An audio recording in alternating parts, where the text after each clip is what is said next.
Yung barkong yan ay kung po yan, for hire. Yan o, kahit po gabi na, nabiyahe po sila o. Puno po yan ng pasahero.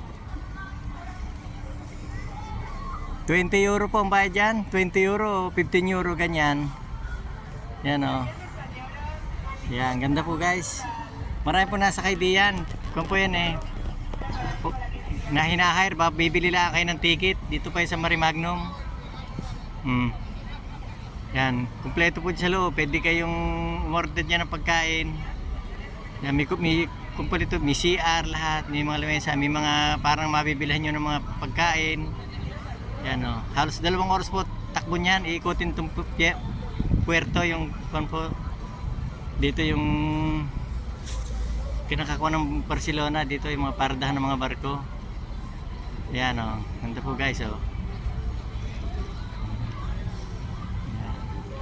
Bibili lang kayo ng ticket. Yan. Doon sa kanila sa tabi doon. Ayan, tuturok sa inyo bilihan ng ticket, guys. Ayan, doon po guys ang bilihan ng ticket. Ayan oh. Ayan, diyan. Diyan ang parking nila eh. Ayan. Tapos pag nakabili kayo, ayan. Nasakay na kayo diyan oh. Ang ganda po diyan. Guys oh. Ang laki niya no. Ayan oh. Ang ganda guys oh. 2 oras po ang biyahe niyan. Paikot-ikot yan dyan sa Port de Barcelona. Yan guys. Napihit siya eh. Ayan o. Galing sa parking. Ayan o. Ang dami ng pasahero. Aabante naman yan. Aabante na yan.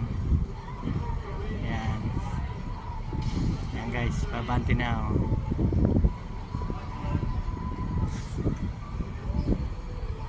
Sige po guys. Thank you po guys for watching.